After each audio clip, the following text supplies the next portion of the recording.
This is the English version and the second part of Secrets from the Chess History. And what did I find this time? When I looked in the Swedish chess magazine, Tidskrift för Schack, magazine for chess, it's the second issue from 1980, and I noticed a game played in the European Team Championship in Skara 1980 between Lars Karlsson and Mikhail Tal. It's a game which will show you a method how to play against the Hedgehog system. I was actually able to watch this tournament in Skara. I was only 17 years old, and I saw when Anthony Miles beat Anatoly Karpov with the Birmingham defense. He played A6 versus 1E4, and I remember when Tigran Petrosyan noticed the move and he reacted accordingly, slightly shocked, I would say. It was very interesting to see all those famous players. This was also a team championship which had Garry Kasparov as participant in the Russian team. So it was a great experience for me. I was only 17 years old and very inspiring.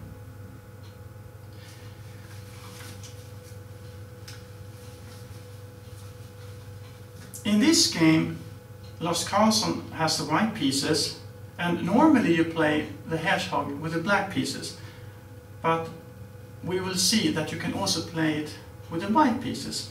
So it's good to know this method, because Hedgehog has a very good reputation, and one of them who started to give this opening a good reputation was actually our own Swedish Grandmaster Ulf Andersson.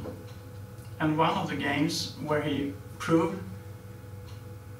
how good this variation was in the game when he played against Karpov in Milano 1975. Ulf Andersson won that game, and it was Karpov's first loss as a world champion. So, how do we reach the Hedgehog position? Karlsson played in a Rieti fashion here.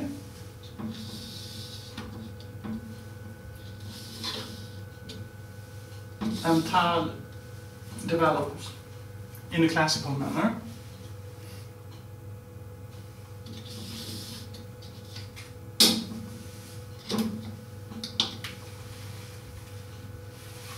Now Karlsson played c4, and this is still a Rieti opening. According to Tal's comments in this Swedish magazine, you can also play d3, and you have a King's Indian with the white pieces, or you can play a kind of Greenfeld with an extra tempo. Now Tal played the most active move, e5. He can also play the quieter e6.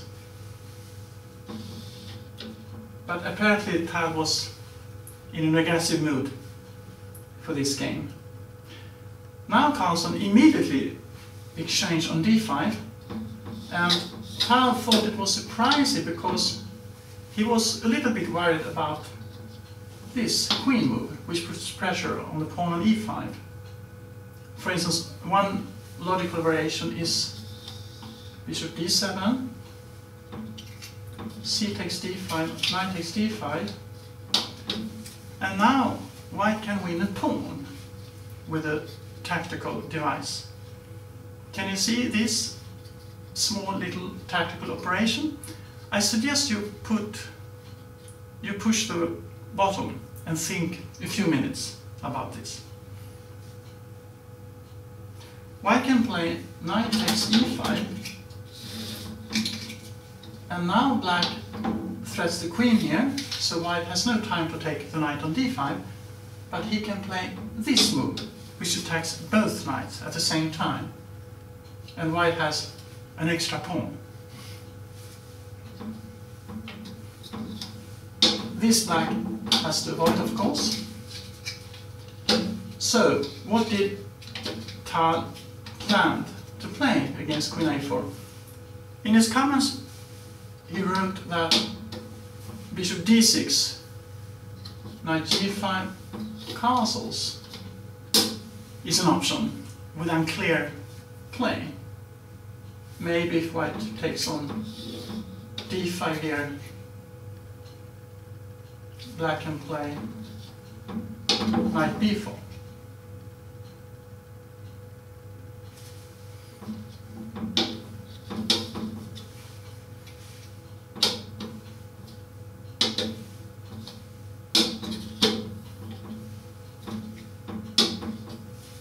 Instead, Karlsson took immediately on d5.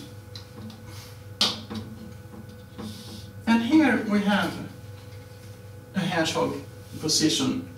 As we can see, white has no pieces on the fourth rank. So what is typical for the hedgehog is you develop your pieces not on the fourth rank, but on the first, second and third rank to make the position very safe. It looks a bit passive, but it's not so passive as it looks like.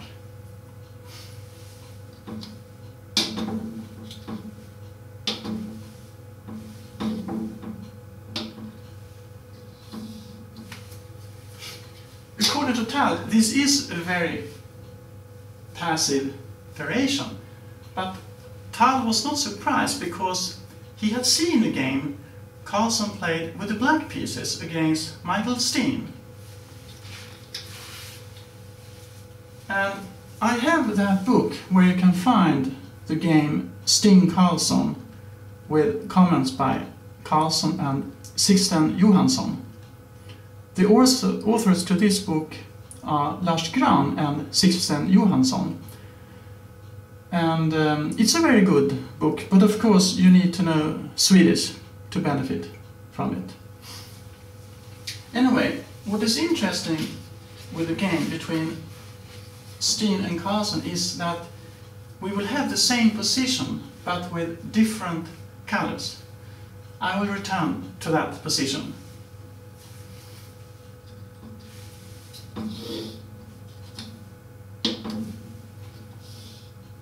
So both players now play the typical systematical moves in this variation. Black secures the center on e5.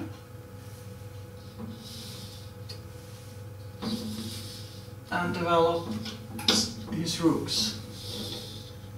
So this position, if you look at the black pieces, are more normal to have with the white pieces, and then we call it the Maroczy position. And what is characteristic for the Maroczy variation is that you have pawns on e5 and c5, which takes a lot of space in the center. The biggest advantage with this kind of central structure is that white can put a knight on d4. For instance, if white plays this natural developing move, black can answer immediately with knight d4.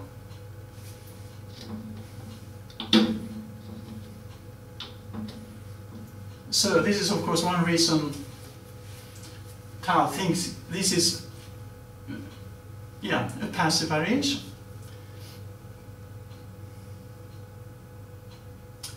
When Karlsson played against Steen, Karlsson had the white position with the black pieces, and the knight was here, that is, the knight was on c2, and he played queen c7, which is queen c2 here.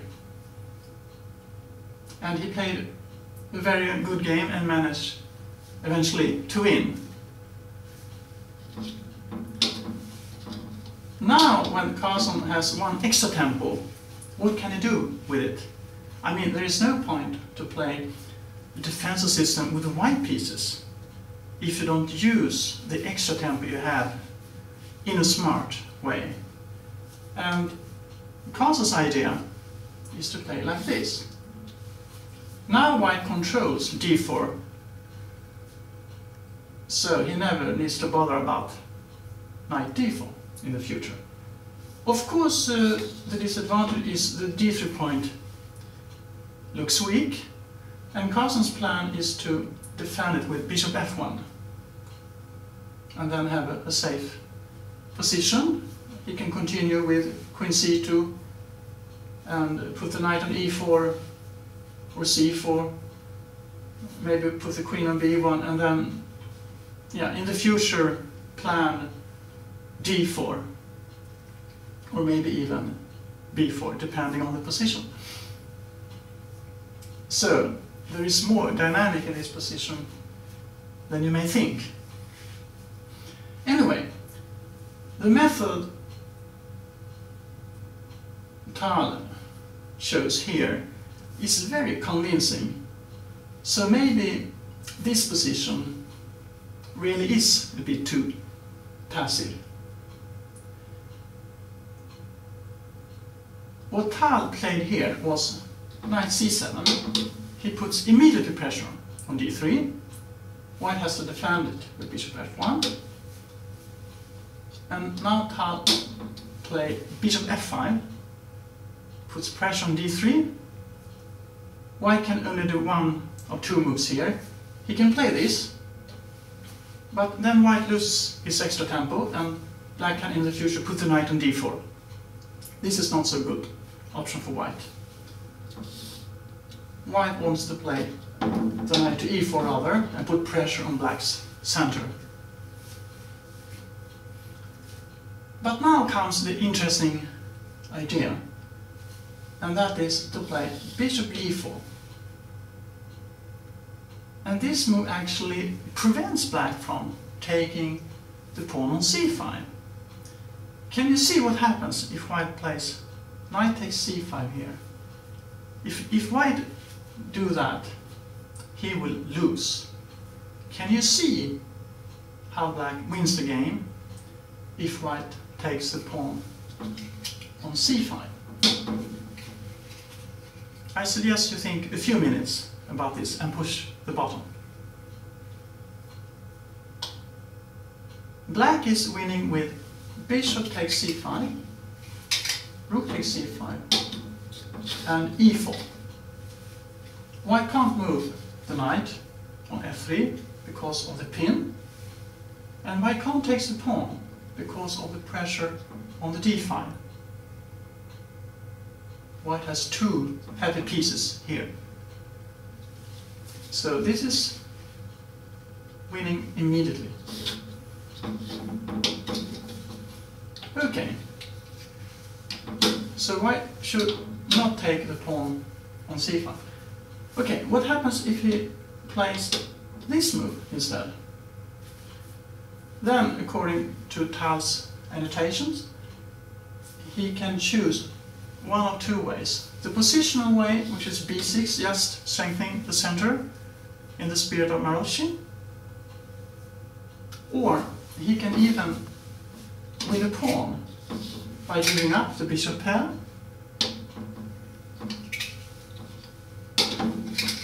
because the pawn will hang on b3 after this sequence.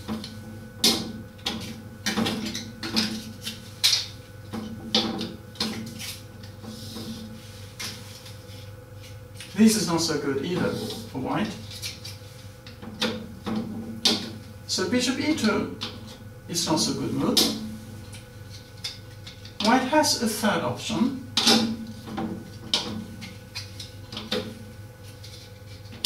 which he played in the game.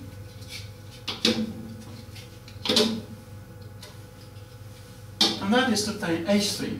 It looks like white is losing the pawn on h3, but he doesn't, because he will take it back on c5. That's the idea, the tactical idea with h3. Tal took it. His plan is he doesn't mind about changing an h-pawn against the c-pawn because white's king side will be weak.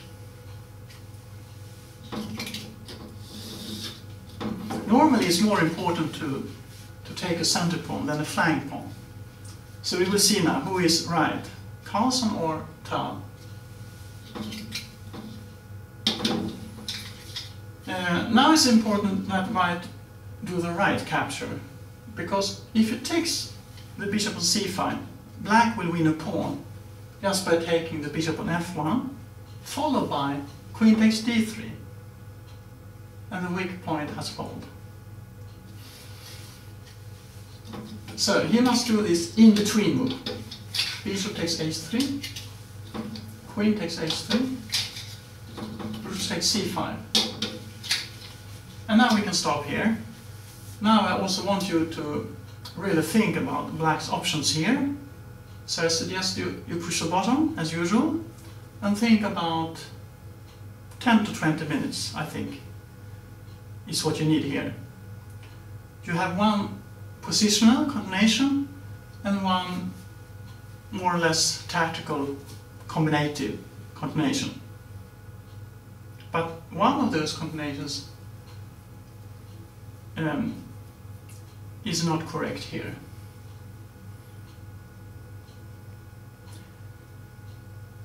I think most of you can guess here what Tal played. He played the most aggressive move, which is e4. But in his annotations, he mentions this positional treatment. The pawn on d3 is actually weaker now because the y-square bishops are exchanged. It's not so easy to defend this pawn. He can only do it by playing d4. But after e4, white has to move his knight. And now white has some problem with his bishop. And this will be apparent after knight d5, which is black's next move. So this is a slight advantage for black, this kind of structure.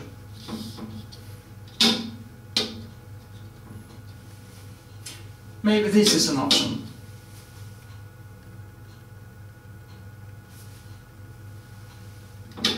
But this looks a bit annoying.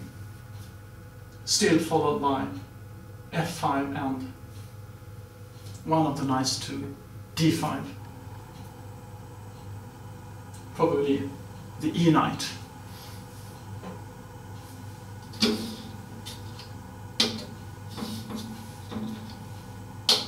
So if he played queen d7, he can probably secure a slight advantage. But he didn't do that. Instead, he played e4, which looks very logical, but still, white will have a square on d4 for his knight. This is Tal's plan. This is a triple threat. Knight takes d3, knight g4, and rook takes d4, followed by knight f3. White can only defend against all those threats by taking the pawn on e4. And as Engqvist said, you should always take the center pawn if you do not see any apparent danger. Karlsson plans now to answer this move, which threats mate in two moves. Queen h2 check, followed by queen f2 check. Queen f3.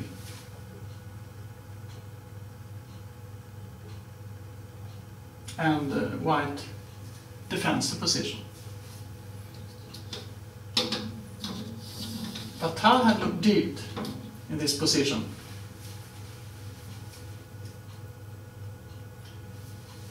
He had planned knight e6, and now all black's pieces are activated, both the knights and both rooks.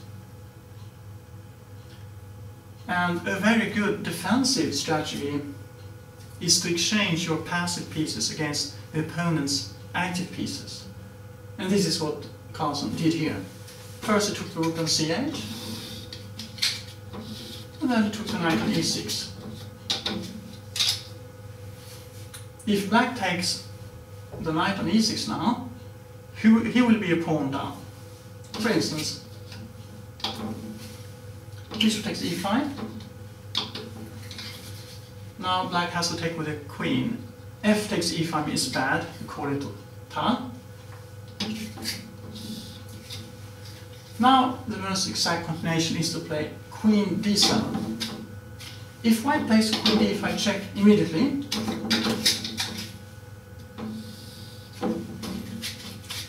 he can, according to magazine for chess, play rook c2. But I think this is even stronger, of course. But if white plays the queen to d7, he can force the rook to e8, and now play queen d5 check with a winning rook endgame.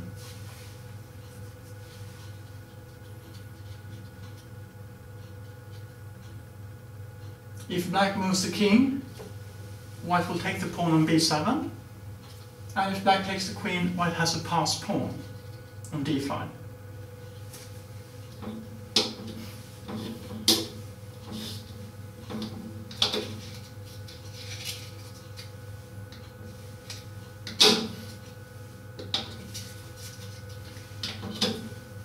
So, queen takes e6 is the wrong approach. Black has to play knight g4, and this was Tal's plan. Now Tal was expecting queen f3, and his plan was to play rook c2. This is of course very dangerous because the immediate threat is to check on h2 and then take with check on f2 with an immediate win. White can defend with queen g2, but then black will take the queen.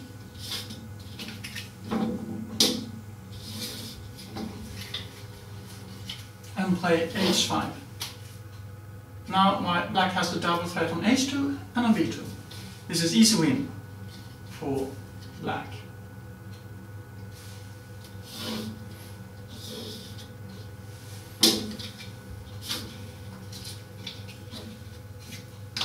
White has another move except queen f3, and this is the move Tal missed. Can you see white's best defensive move here? I suggest you think 5 minutes and push the button. The best move is queen d2. And for some reason Tal forgot about this. Maybe he thought this was a good move. If white plays queen e2, black wins with rook c2.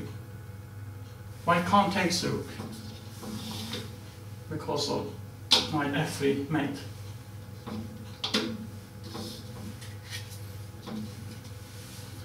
But white has a simple move here, knight d4, and defends everything. For instance, rook d8, queen e2, and black has nothing.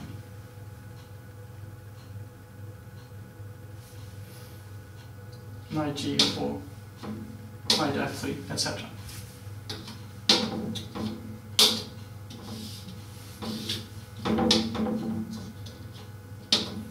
Tal played queen h2 check, king f1, queen h1 check, king e2, queen takes e4, and now white has a piece up.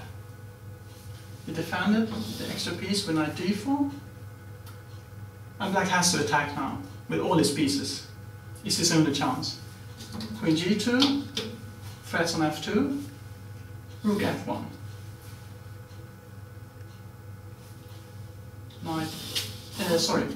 Rook e8. And the threat is to take on e3. And the most dangerous is probably rook takes e3 check here, which white has to defend. Can you see now the best defensive move for white, I suggest you think about 5 to 10 minutes and push the bottom. The best move is knight c2, and this is in the spirit of our first world champion Wilhelm Steinis, who liked very much to withdraw his knight or knights to protect the weakest points. This is all according to his defensive theory about that you have to defend the weakest point in your position in the most economical manner.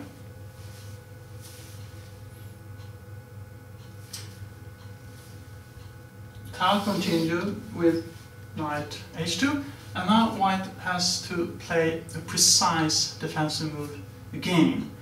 So also here I suggest to push the bottom and think about 5 to 10 minutes. Tal played the best move, queen d1. He doesn't mind about the double exchange on f1 because then he will have 2 pieces versus 1 rook.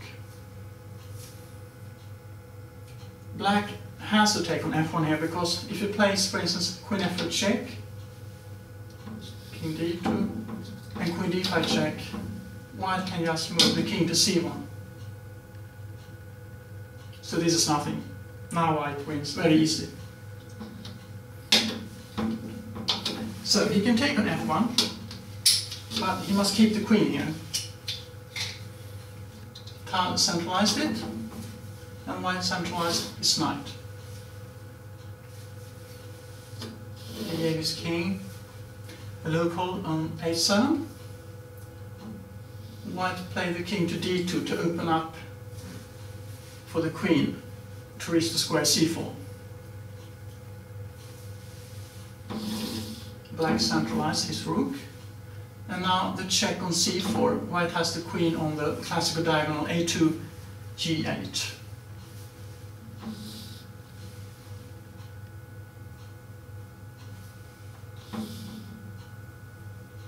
So now the knight is not pinned anymore, and black withdraw from the pin on the diagonal a2, g8. White threats the queen, which has to defend the rook. And now white change from the classical diagonal to the b1, h7 diagonal. f4. Black has to defend the pawn on f5.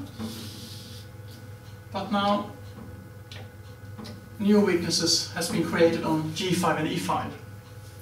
So the queen is threatened on the long diagonal, and black plays a desperate check, which white answers with queen c4. And this position is not so difficult for white to win, so Tal resigned here. So this is what I found in magazine for chess. And I think this is good to play against the Hedgehog, both with the white and the black pieces. And this position, which Karlsson played with the white pieces, is very common with the black pieces in the Sicilian defense, particularly systems where black plays e6, g6, a6 in combination. I wish you good luck with the method against the Hedgehog.